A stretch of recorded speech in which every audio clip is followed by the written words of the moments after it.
Hello everyone and welcome back to my channel. If you're new here, welcome. Today I wanted to talk to you guys a little bit about manifestation, but also it's going to be kind of more about relationships.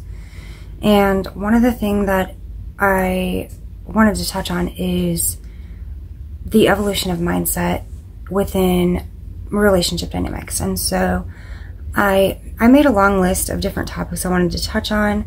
I'm more than likely not going to touch on them all in this video because there's just so many and they go really deep and I can't do all of that into one video.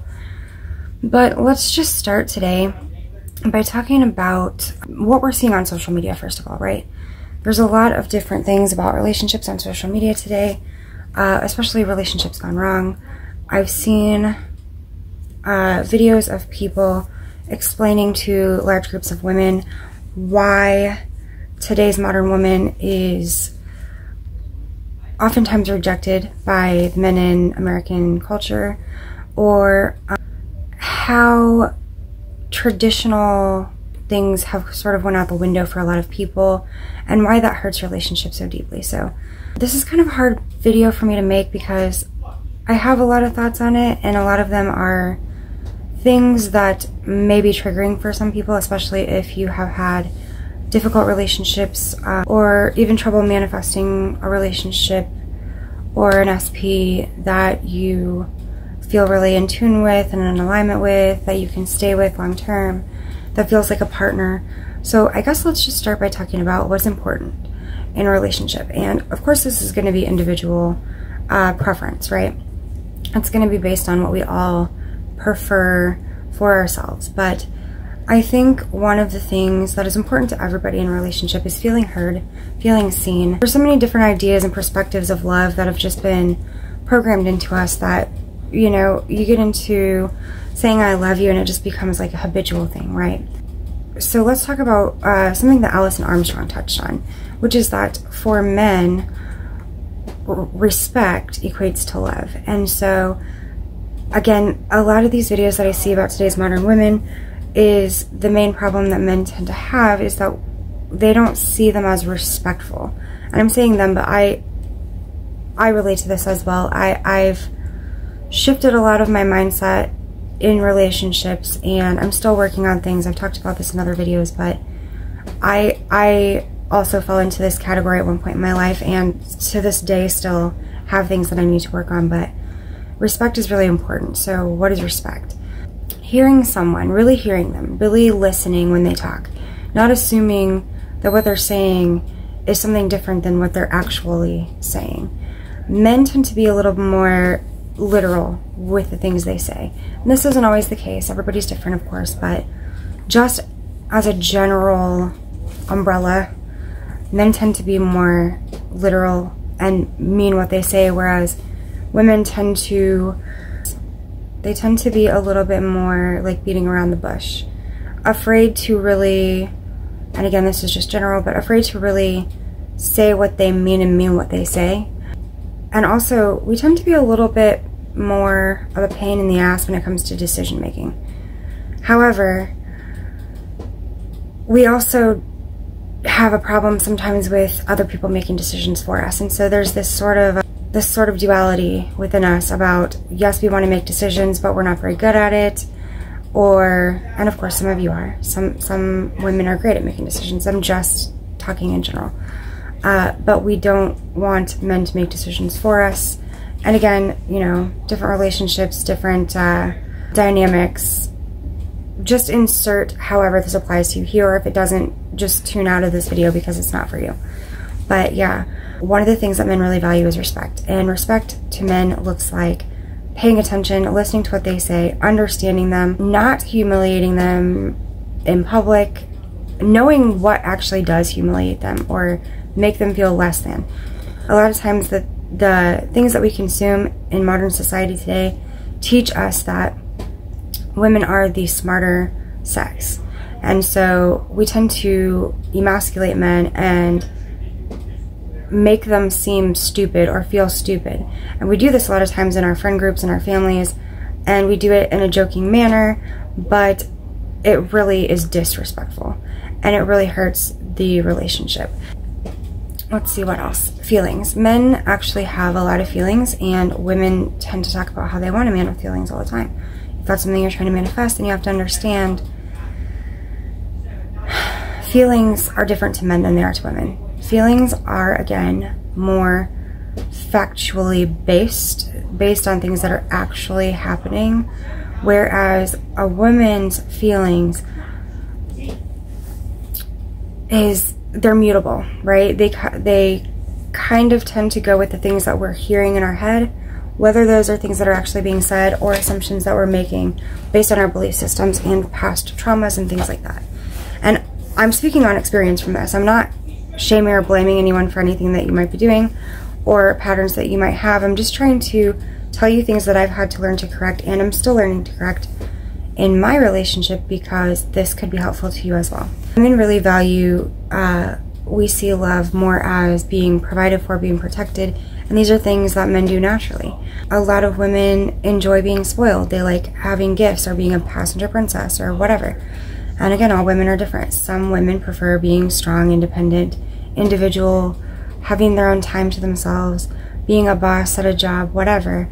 But those are sort of more masculine traits that women take on out of either necessity or survival, or being taught that this is what is supposed to be happening in modern society. But it affects us on a mental level and a physical level and an emotional level, because when we are strong and independent, while those things are good for specific situations, when we live our lives this way and really take pride in being this person, a lot of times we'll feel like there's still something missing, or there's still something wrong that we can't seem to touch on. And I think that it's, for a lot of us, the fact that we have shifted into this masculine mentality and gotten out of our feminine energy. And for a woman, feminine energy is what fuels us. It's sort of how we're naturally meant to be. And that doesn't mean you have to be very feminine all the time. I mean, we're not all the same. Obviously, that's not going to be the same for everybody. But these feminine energies are what really, it's what recharges your battery. Getting back into that self-care routine, taking a long bath, like submerging yourself in water, or doing the things like dressing up or making yourself feel good, or like being creative or being beautiful. Like, women in their feminine energy are the epitome of beauty and grace and creativity and these more feminine aspects, right? We are also receptive in this mode. And that's something that a lot of women who have taken on masculine energy have sort of let go of, is that receptivity. The ability to take things in and to really understand them on a deep level. Also, we tend to stay out of our vulnerability. And this can be a problem in relationships, because we need to be vulnerable with our partners in order for them to understand us and for us to understand them and for everyone to get their needs met. So women tend to, especially who have a masculine mindset, tend to see vulnerability as weakness and then avoid or emasculate or away from a vulnerable man, even though inherently we do want a man with feelings, right? That's something that we say all the time, but when they express those feelings, we're not receptive of them if we're in masculine energy.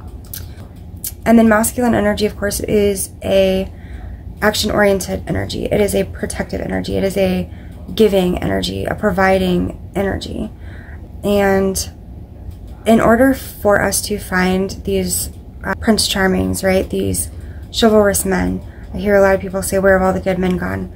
They definitely exist. And we have a filter of, you know, being in this modern masculine energy as women, where we don't tend to recognize good men versus bad men, quote unquote bad men. I don't think people are inherently bad, but there are people out there who do bad things. One of my notes actually was, I learned that if you want to know if a man is bad, ask the men around you that you trust and then believe them when they tell you. Because they are completely attuned to the negative energies that other men put out, and they can spot a risk because they're naturally hunters in society, in early society, right? The men were hunters and they could recognize a threat very easily.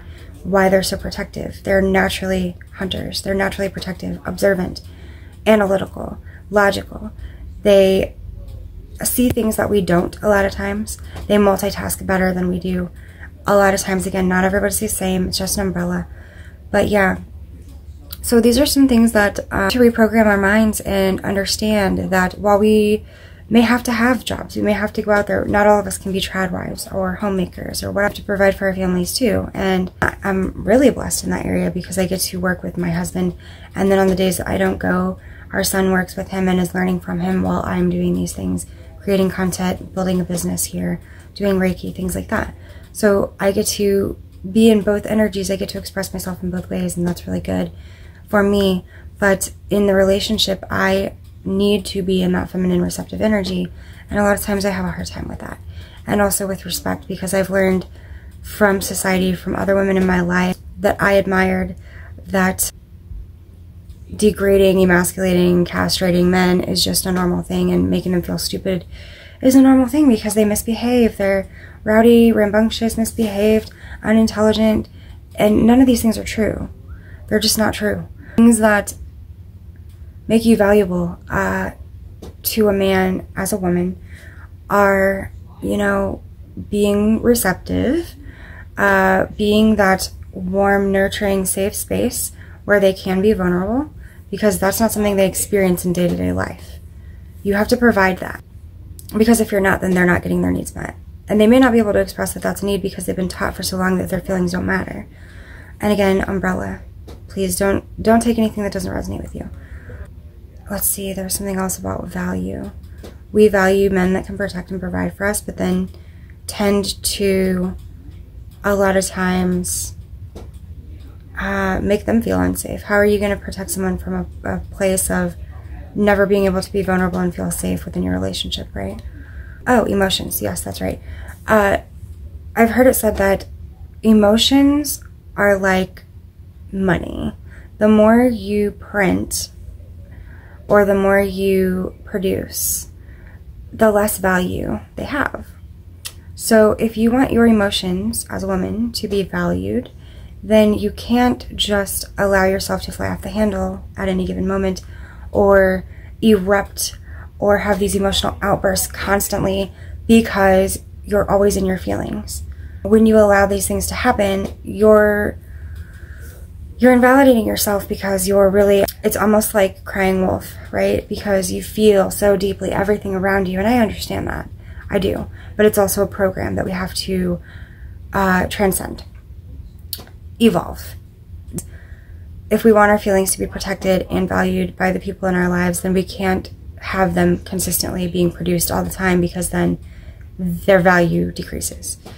A true honest emotion, a true honest feeling has truth behind it, logic behind it, can be proven. This is what happened. This is why I feel this way. Whereas illogical emotions, delusional thought processes, these will play into feelings that are unnecessary, a waste of time and energy, not just for you, but for your partner. And they decrease the value of your openness and vulnerability. Okay? I hope that makes sense. Servitude.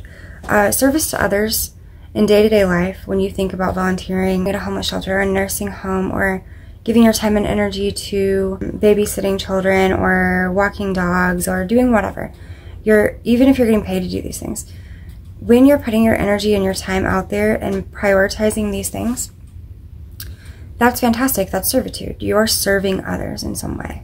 Even if you're just giving advice on TikTok or YouTube or whatever, you're serving other people. But we tend to see servitude as a negative in relationships. It's almost like we've been programmed to believe that serving our partner it degrades us in some way. Biblically speaking, both men and women in a partnership need to be of service to one another. And again, men protect us. They provide for us. Traditional men, I guess I should say. A man will protect you, provide for you, lay his life on the line for you. That is service to you. Spoil you, lift you up. cherish you, hold on to you, put you on a pedestal, you know, all these things. That's servitude. That's submission. And then, you know, as women, we're taught that submission is bad, that it makes us less than, but it's really servitude. And these things, as far as how you can be of service to a man, is, again, being open, being emotionally intelligent and mature, not allowing yourself to fly off the handle, not assuming things. Women tend to hear things that aren't actually being said. We hear through the filter of what we believe is true. So if we look at a man and we see all these flaws and negative aspects that we don't like about them, or another woman, or whatever, whoever, we will always have this filter over our eyes that everything they say goes through, and we interpret it in a different way than it actually is meant to come out. And I am horrible about doing this. I'm still trying to shift that mindset, reason why I'm talking about it on here, so that I can teach these things to other people while reprogramming my own mind, okay? So my other note was, men put women on a pedestal, and we tend to oppose them. They provide for us, and we demand more of them. They're willing to die for us, but we fear them, choosing the bear, for example. They honor us, and we disrespect them. And they protect us, and we destroy them. And by that I mean we destroy them by emasculating them, by humiliating them, by disrespecting them, by speaking over them, by interrupting them, by hanging up on them, by arguing with them, by being argumentative, by not making decisions when we're asked to because we need to take the burden off of them, and then getting upset when they make decisions that we don't agree with, and then starting fights, things like that. Just, you know, they naturally have honor and integrity, and we tend to just brush that off. You know, there are gentlemen out there who open car doors, and I hear women talk about, I can open my own door. There are men out there who still want to pay for meals and even order for you as a kind gesture, not as a demanding or diminishing type of thing. And again, there is always going to be the exception to this rule. There's always going to be an opposite person that you've had to deal with that you can use as an example. I myself have dealt with people that I could use as an example of the opposite to this, but this is not the norm. Okay, it's programmed into men who have a lot of times not had fathers in the home to teach them how to be a man, or who have not had a mother in the home. They had a mother in the home, but they had a toxic relationship with that mother, or who've had both in the home, but they were narcissist or they were abusive. Like, everyone has different stories, different traumas. There's always exceptions to the rules. I'm speaking generally, and I'm speaking under my assumption that people are not inherently bad, and that there are more good people out there than there are bad. We just tend to attract people into our lives based on what we believe, but based on what we believe, assume, and even fear. And so that was another one of my notes that I wanted to get into. One of the things on fear that I had written down as well is talking about bad men, or men who are toxic or abusive or whatever, because there are some out there, and good men will try to protect you from them. I've heard this recently, and it is that women who vibrate in unconditional love attract good men and repel bad ones. Toxic and abusive people, and this is for all people, not just men or women, toxic and abusive people are not attracted to unconditional love. They're repelled by it. If you've had bad relationships, it's because you had a belief that was broken within you, a toxic trait within you that was being reflected back to you through the universal mirror. Broken women attract bad men. Broken men attract bad women. Unconditional love attracts unconditional love. It attracts good people into your life. If you can vibrate on those higher frequencies, negative people and bad people and people that you deem as abusive or toxic or bad, they will not be attracted to you. They will be repelled by you. Okay? So that's something important to understand when you are trying to manifest the person into your life. Manifest only when you are in a state of high vibration and unconditional love. If you are manifesting from a broken place or from a traumatized mindset or from negativity of any kind, guilt, shame, regret, remorse, sadness. I'm trying to like go up the list here of negative emotions. Anger, frustration, irritation, annoyance, things like that. If any of those things are on your mind or in your heart when you're manifesting, you will attract those things to you more, okay? Because you attract your vibration, you attract your mindset, you attract your beliefs, you manifest who you are, okay? So if you want a great relationship, be a good person. If you want a great partner, be a great partner. If you want a good man, be a good woman, and understand what that actually means from a man's perspective, okay? I hope you guys enjoyed it. I hope you got a lot from it. It is my intention that you will manifest everything you desire. It is my intention that we all will create this heaven on earth for ourselves and learn to be better people and grow and evolve in this beautiful garden of life. And until next time, don't forget to like, comment, and subscribe to my channel. And I hope you have a fantastic day.